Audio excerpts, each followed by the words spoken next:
Ateye gutambuka inzibe injuzi mu bihumbi bibiri n'umunani. Bowden, how are you? Fine. Is it okay? Everything is okay? Nahejeje mani tugenda imbere. Mu Gifaransa ni bon. Bon. On peut commencer en français, il n'y a pas de problème. Tubandanye. Uburundi bwose. Mvuze inyuma y'ibindi bihugu ucuvuga ngo ndimo ndiyemera. Nk'Uburundi bwose.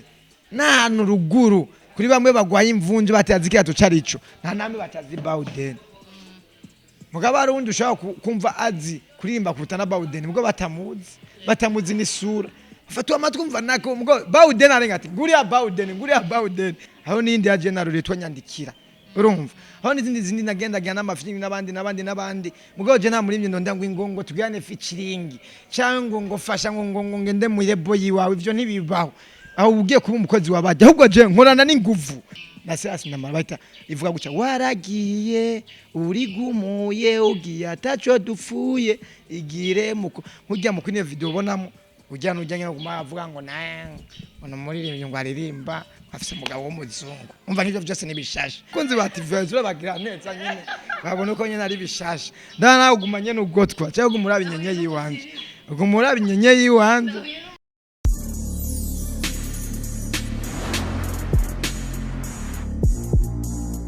What's up my people, la famille Bujayi TV, la famille Entertainment 257 kuko bose bagize umuryango n'umuryango wa 257. Uno munsi nkuko musanze mubizi twama tubazanira exclusive interview, ibiganiro bisukuye bisa neza biteguwe fresh. Donc kandi ko musanze mubizi kuri microphone muri kumwe na Davina Monica. Bendo camera ni Chuma Chacho Mjuma ule jamaa wa mwanya. Beje mambo. Nuko mutamuona kwera aratovye.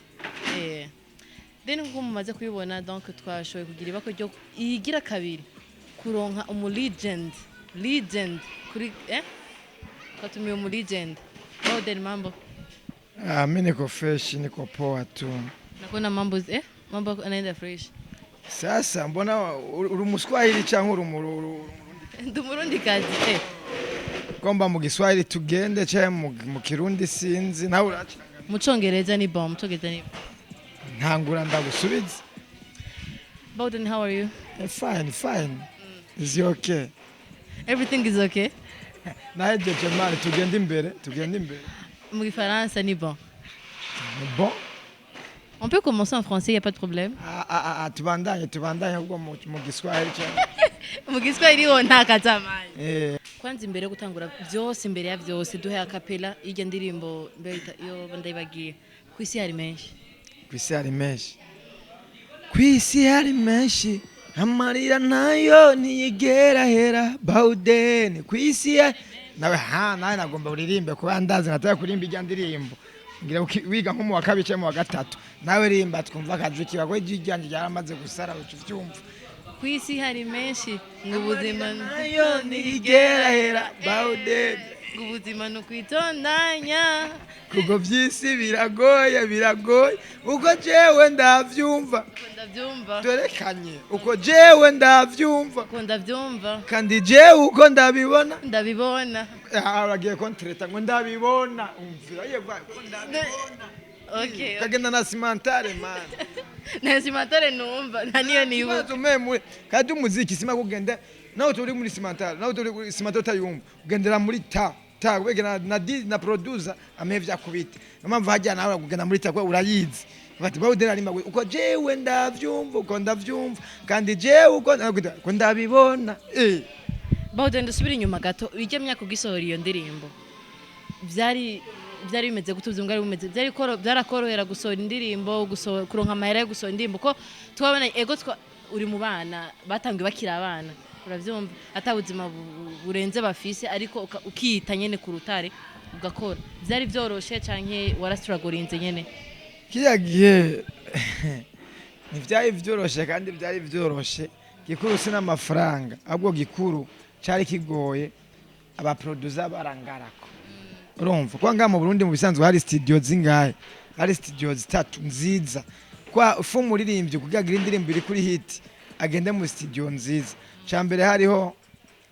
Jeremy haro Jeremy niwe yakora muri Menya Media ndazi bavyibuka akaba na Buchum studio yabo sinibuka izina ryayo gusa yari studio yabajya bakina umuco Buchum akaba yakora n'umuziki kandi akongera kaza arabafata amajwi y'umuco abigira mixage akaba na Kirimba Art akaba na kandi ga studio gatoya kari kamushenge kari nga kuri Odeo Plus akuvuga iki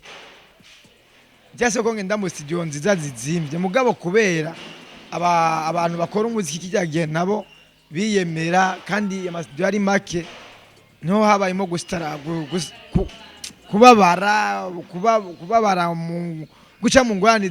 zigoye ugenda muri studio ukatebera ukagenda bakagusubiza inyuma genda uzogarukeje kandi warisha n'amafaranga genda uzogaruka hirya yeje ibintu vyaguca kandi umuziki wari amafaranga make umuziki wari 50,000 mu studio mugabo je nk'indirimbo y'ubwa mbere yataye gusoka kuri 2,000,000 kuberekeje abandira bari abantu bakaze bari abantu bagiye kuri umuziki bace bababwira ngo urabona titwebwe tugomba byo tubwira ibintu byo kuri amafaranga imbere gira facture performance tuzaturariha mu mukore indirimbo kandi indirimbo ari 50,000 usanga nka Buchuma cyabwira umuntu nzanye manager ni miliyoni zibiri indirimbo imwe cyangwa indirimbo zibiri umva niho vyagorana nayandi ntivyangora cyane gusa kungarako ko no bivuga ariko bawude n'abavukanye umugisha wamanye le manager wamanye abantu bakuba hafi bagusupportinga mu bisanzwe ico nico cyambe kandi shimira Imana kandi nkashimira n'abantu bafata mu mugongo mu bisanzwe umuziki ntibaza kwesha umuziki ngo musana ashaka kuwifasa nta musana ashaka kwifasha umuziki wenyine ntibibaho aho nundi novuga nga yafashijwe rwose no Rwanda muvuga kuri TV numva Rwanda mugiye publicité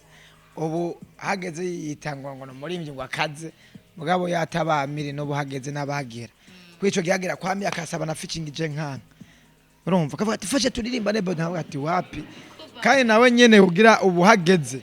yo atabamire narandiri mugisha kwico iradio yarigizwe yari CCMB byari bigoye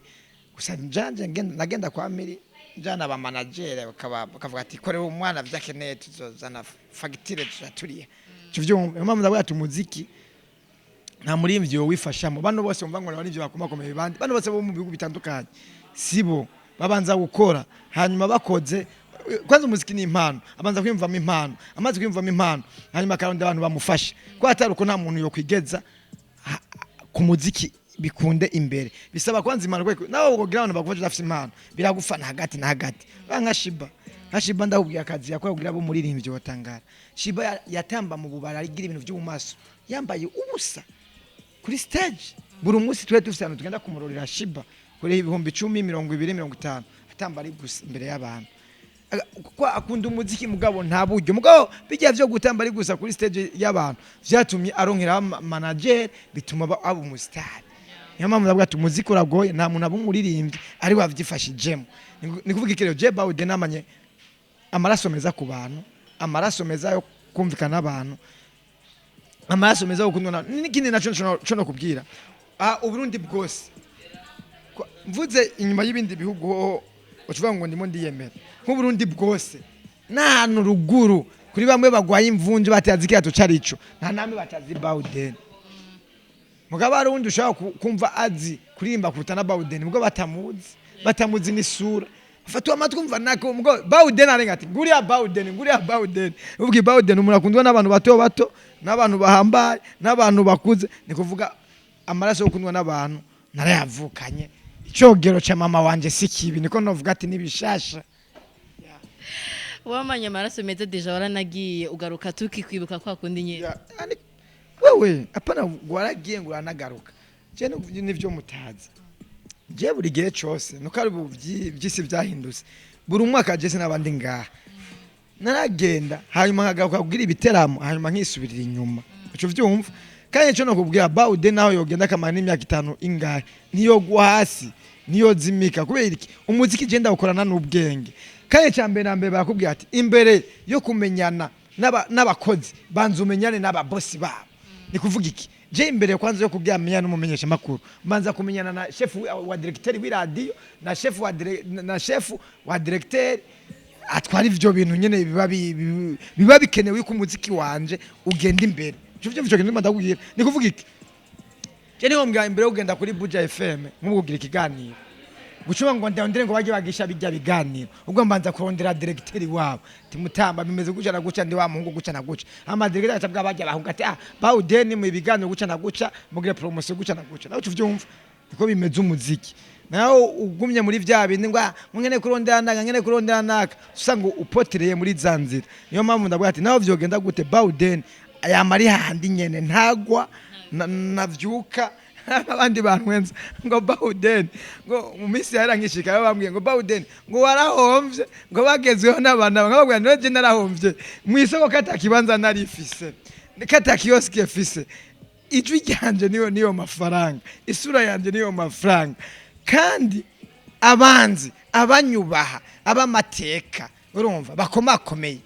nibo banzi imbere yaho mvugana n'ababakozi babo niyo mpamvu ahubwo jyusha usanga ababakozi babo barimo barakora ivyo abandi batiyumva ati mbe wa Mungu ko twe twamibagiye bigenze gute karimo arazamuka mu imisi karimo atuvuruga ni gute igihugu cyose karimo kakijugumije nibiki twe tuzi ko yapoteye umva nibishasha mu miseze natangaye nibishasha mu miseze linda ndazagwa kapera mu miseze natangaye ndi mu bihugu hiyo za za Sudani za Sudani je sindagenda muri South Africa Sudani yoyo haruguru numva harundi mupeti yita numva akoropera undi muririmvye yamba yamusize mirobo yiwe yamba akora pamunzi we ntavyo nzi numva yisengo nawe ngo yahora bamwibarabara ngo numuririmbyi w'ingozi akarimbo numva yasohoye ngo Bawden ngo niwe nije namusubiriye ngo kubera ngo yifashe nabi ngo ubu nije namusubiriye naco nobwe mwe nabo baririmbyi bamenyekane mugabo ntibitwaze ku izina rya Bawden je cyambere nambere umuziki wiwanje ndakora nka Tupac man naho Tupac yapfuye uco vyumva man je ndakora nk'abajya ba Tupac bande urumva je sinisemba abantu ahubwo abantu nibanyisemba kubera iki abo nisemba niba abandi banyereka inzira yo kugyashikeko vyiwanje bihambaye umuziki wanje ndazwamye ukwekana kuva kera okay urambaza kumva amaficingi je ngana n'abandi bantu yamaze ugana n'amaficingi n'abandi bantu ni nka Passé twa disande ndirimba yitwa wakunza amafaranga ivuga wakunza amafaranga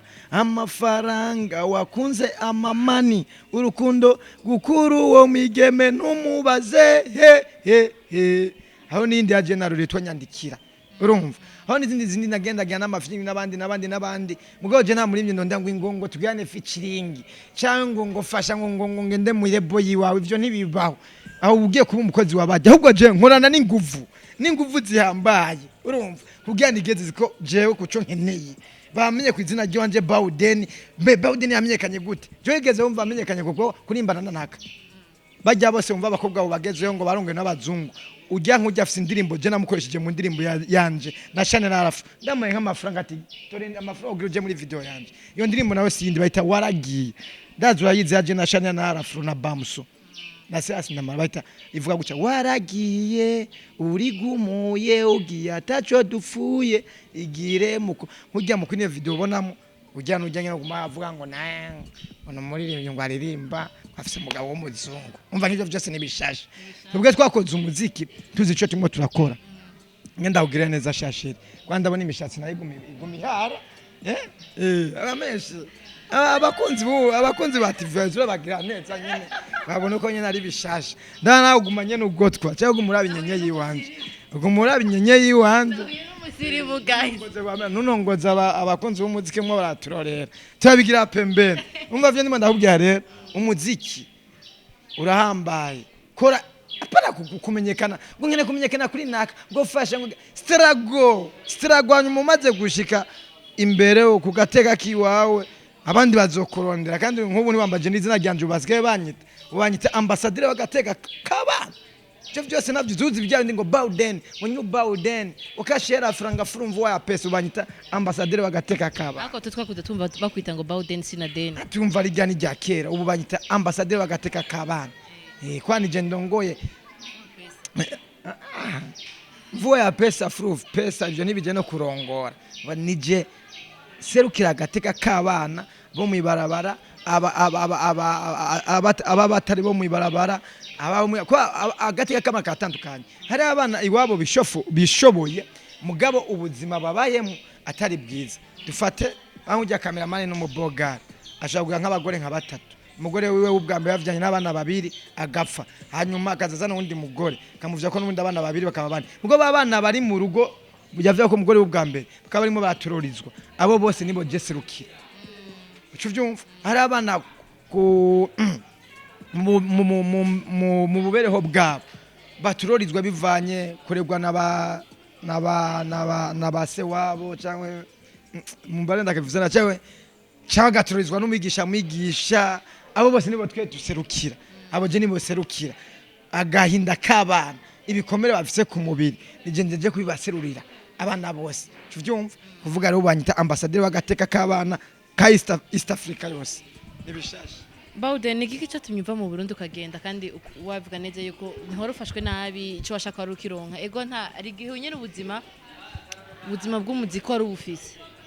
urumva apana naye ndabufisha bivuze fo ubuzima bw'umuziki urabufise paravuga ngo wari ubufise kijya gihe niko mvuga kijya gihe simvuga ivyo kijya gihe ca ugenda ko twe kijya gihe ngera nifite imyaka 5 avuze feshi nyamba ufise myinshi hari mu bihumbi 2000 mu kugenda cyangwa mu gutanga kuririmba mu gutangura kugenda utange kudisparaître nyene ukagenda mu mahanga ayawe warukuzi kwa je natanga kugenda dufate natanga kujabuka imipaka imbibe natanga kujabuka imipaka dufate je natanga kugenda mu mahanga rese pasa ari 1500 kwa subungenda kuri passport bwa mbere rese pasa ari 1500 nateye gutambuka inzibe injuzi mu bihumbi 2008